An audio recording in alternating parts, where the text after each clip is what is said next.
दाता स्वसव्यज जन गाते हैं, तेरी चरण शरण में आकर भवसागर तर जाते हैं। तुझको ही जपना जीवन है, मरण तुझे विसिराने में मेरी सारी शक्ति लगे, प्रभु तुमसे लगन लगाने में। आदरणीय, मैंने पहले 2 बिंदु आपके प्रस्तुत रखे थे। उन बिंदु ओम हमारा देव है और वेद हमारा धर्म। इसी दोहा का तीसरा बिंदु है कि ओम हमारा देव है, वेद हमारा धर्म और मनुष्य हमारा नाम है। इस बिंदु पर आते हैं। वेद ने भी कहा कि मनोभव हे मनुष्य तू मनुष्य बन। अंग्रेजी का विद्वान कहता है, भारतीय दृष्टि क्या है कि मनोभव हे मनुष्य तू मनुष्य बन। क्या मनुष्य मनुष्य नहीं है? हाँ, यहां एक दार्शनिक अरस्तु हुए हैं, उनका मैं दृष्टांत देकर आपको बताना चाहता हूं कि दार्शनिकों की जो बात होती है वो अटपटी होती है। दार्शनिक अरस्तु लालटेन लेकर के और दिन के 12 बजे बाजार में निकला जा रहा है और जैसे व्यक्ति इसे मिलता है तो व्यक्ति के चेहरे पर यह लालटेन रखता है। व्यक्ति कहता है कि क्या देखते हो? तो ये कहते हैं कि मैं मनुष्य देख रहा हूं। बोले कि क्या मैं मनुष्य नहीं दिखाई दे रहा? कि नहीं, मुझे मनुष्य नहीं दिखाई देता। क्या दिखाई देता है? मुझे मानव के चोले में दानव दिखाई देता है। क्या मतलब? कि मतलब ये सुनिए और समझिए कि मैं कहना क्या चाह रहा हूं कि 40-50 बीघे के खेत में आप गधे को छोड़ दो, ये गधा है कि इस मेड़ से उस मेड़ को पार हो जाता है और तंबाकू के खेत में मुंह नहीं मारता। लेकिन ये व्यक्ति है कि तंबाकू को नई नई युक्तियों से खाता है कि ये गोल्ड मोहर है, कि ये राज दरबार है, कि ये लक्ष्मी छाप है, कि ये मोर छाप है, पता नहीं क्या क्या नाम इसने रख रखे हैं। और उस तंबाकू के पाउच को इस तरीके से मुंह में खिलाता है जैसे कि पोहे के खोर में, पशुओं के खोर में लवावड़ी मार, जैसे कि खल की बोरी डाल दी हो, खर की सानी कर दी हो। आप तमाम जितने भी सरकारी कार्यालय होते हैं जहां पीने का पवित्र पानी होता है, जिसे हम जल को जीवन कहते हैं, उन टंकियों पर देखो कि वहां आपने गुटखाओं से वो लथपथ टंकियों के पास, नलों के पास, सरकारी जो कार्यालय होते हैं उनके कोनों में आपने पीकों से लाल हुआ देखा होगा। तो ये दुर्गंध कौन फैला रहा है? ये मनुष्य फैला रहा है। अर्थात मनुष्य उस पशु से भी बदतर है। दूसरे दृष्टांत के माध्यम से बताना चाहता हूं, उस गधे से भी बदतर मैंने आपको एक चिंतन दिया। अब मैं दूसरा चिंतन आपके सामने रखना चाहता हूं कि पशु की खोर में, लवावड़ी में आप उसको चारा न डाल करके उसके मांस के टुकड़े डाल दीजिए। ये पशु है कि उनको सूंघकर पीछे हट जाएगा। भूख से तड़प तड़प के मर तो सकता है लेकिन मांस को नहीं खाएगा। और ये मनुष्य का बच्चा है कि ना ही तो इसने थलचर को छोड़ा है। जितने भी जमीन पर चलने वाले पशु हैं, जानवर हैं, इसने उनका सबका स्वाद ले रखा है। आप समझ सकते हैं कि जलचरों में चाहे मछली है चाहे मगरमच्छ है, इसने किसी का भी स्वाद नहीं छोड़ा है। तीसरे मैं आपको बताना चाहता हूं कि खरचर जो आकाश में उड़ने वाले पक्षी होते हैं, उनका भी इसने स्वाद नहीं छोड़ा है। और बात रही है अगली कि आप अगली बात पर चिंतन करेंगे कि यह पशु से भी बदतर हो गया है मनुष्य। आप एक प्याली में शराब भर करके रख दीजिए और कुत्ता बिल्ली से कहिए कि ये ले पी। ये कुत्ता बिल्ली है कि सूंघ करके पीछे हट जाएगा। और ये मनुष्य का बच्चा है कि इसकी जमीन बिक जाए, इसकी दौलत लुट जाए, इसकी बेइज्जती हो जाए, इसका सम्मान चला जाए, इसके बीवी बच्चे छूट जाए, चाहे इसको शारीरिक कितना भी कष्ट हो जाए, इसकी जेब कट जाए, कुछ भी तो हो जाए, इसको चाहे आंख मीच करके और दकोचनी पड़े, लेकिन उस पानी को नहीं छोड़ता, उस शराब को नहीं छोड़ता। तो कहने का आशय यह है कि ये मनुष्य उन कुत्ता बिल्लियों से भी बढ़कर हो गया है। चौथे चिंतन में मैं आपको निवेदन देना चाहता हूं कि तमाम जितने भी पशु पक्षी जीव जंतु होते हैं, उनका एक ऋतु का भी समय होता है, कोई मौसम होता है, लेकिन इस मनुष्य का कोई भी मौसम नहीं है, कोई भी इसका समय नहीं है। तो यो कहा जा सकता है कि ये मनुष्य मनुष्य नहीं है। आप अब कहेंगे कि आपने मनुष्यता का खंडन तो किया, अब मनुष्यता का मंडन क्या है। मैं आपको सतपाल पथिक, जो बहुत बड़े कवि हुए आर्य जगत के, मैं उनकी पंक्तियों में आपको मनुष्य की परिभाषा देना चाहता हूं।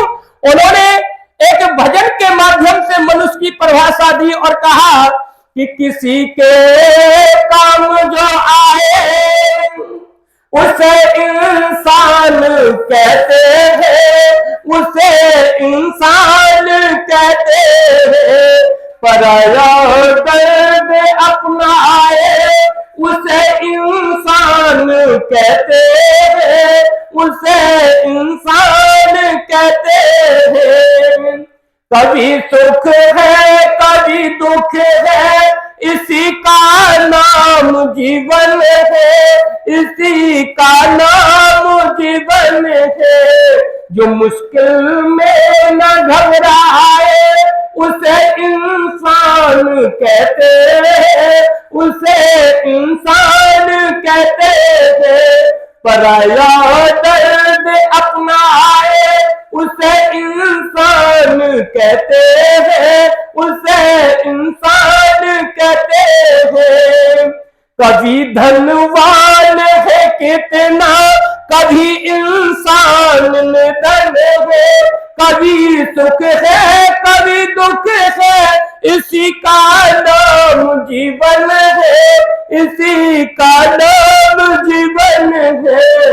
जो मुश्किल में न घबराए उसे इंसान कहते हैं, उसे इंसान कहते हैं। ये दुनिया एक उलझन है, कहीं धोखा कहीं ठोकर, कोई जीता है हंस हंस कर, कोई जीता है रो रो कर। ये दुनिया एक उलझन है, कहीं धोखा कहीं ठोकर, कोई जीता है हंस हंस कर, कोई जीता है रो रो कर। जो गिर कर फिर संभल जाए उसे इंसान कहते हैं, उसे इंसान कहते हैं। पराया दर्द अपना आए उसे इंसान कहते हैं, उसे इंसान कहते हैं। अगर गलती रुलाती है तो राहगी दिखाती है, बसर गलती का पुतला है, ये अक्सर हो ही जाती है। अगर गलती रुलाती है तो ये राहगी दिखाती है, बसर गलती का पुतला है, ये अक्सर हो ही जाती है। जो गिर कर फिर संभल जाए उसे इंसान कहते हैं। पराया दर्द अपनाए उसे इंसान कहते हैं। अकेले ही जो खा खा कर सदा गुजरान करते हैं, यूं भरने को तो दुनिया में पशु भी पेट भरते हैं। अकेले ही जो खा खा कर सदा गुजरान करते हैं, यूं भरने को तो दुनिया में पशु भी पेट भरते हैं। जो बंदा बात कर खाए उसे इंसान कहते हैं। पराया दर्द अपनाए उसे इंसान कहते हैं। किसी के काम जो आए उसे इंसान कहते हैं। पराया दर्द अपनाए उसे इंसान कहते हैं। मुझे यही कहना था कि मनोभाव ही मनुष्य तू मनुष्य बन। का आशय था कि परिश्रमी पुरुषार्थी व्यक्ति को ही परम ऐश्वर्य प्राप्त होता है। हमको कुत्ता बिल्ली पशु चिड़ी चांगड़ाओं का सा जीवन नहीं जीना चाहिए, क्योंकि ये शरीर है, ये दुनिया की अद्भुत मशीन है। इससे बढ़कर के दुनिया का कोई भी यंत्र नहीं है। वैज्ञानिक दृष्टि से इस शरीर को अद्भुत मशीन कहा गया है। दार्शनिक दृष्टि से इस शरीर को मोक्ष का द्वार कहा गया है, स्वर्ग की नशेनी कहा गया है। इसी शरीर से हम धर्म अर्थ काम मोक्ष को प्राप्त हो सकते हैं। मैंने आपको निवेदन किया कि परहित सरस धर्म ना कोई, धर्म ना भाई, अर्थात दूसरों की मदद से बढ़कर के, दूसरों की सहायता से बढ़कर के। विद्वान ने कहा भी कि होठों की प्रार्थना से बढ़कर के होती है हाथों की सेवा। इसलिए हम ज्यादा से ज्यादा प्रयास ये करें कि हम किसी के काम आ सकें।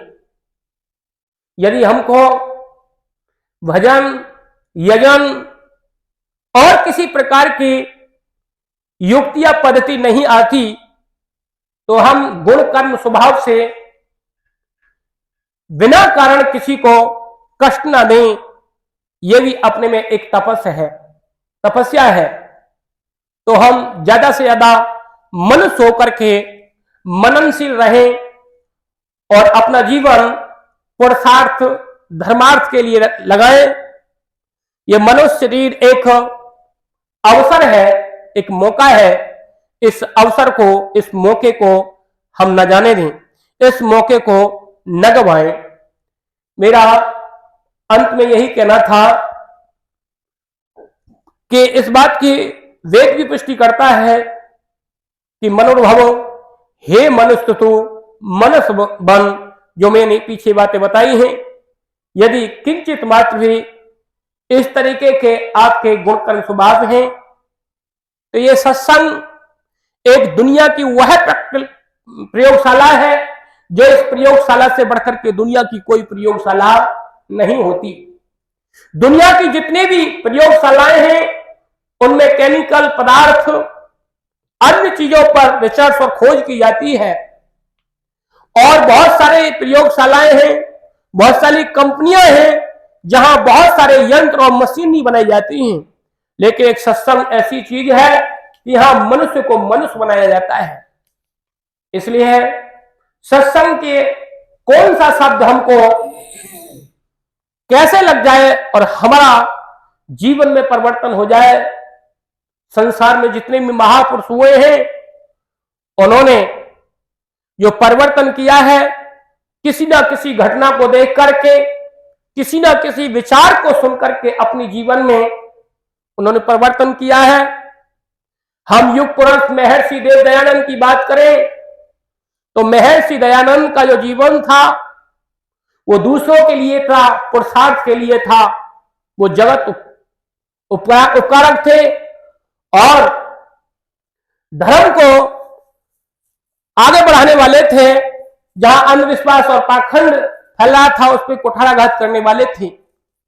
उनकी बहन की मृत्यु और चाचा की मृत्यु ने विचारवान बना दिया। आपने सुना होगा महात्मा बुद्ध का नाम। महात्मा बुद्ध को भी एक घटना ने झकझोर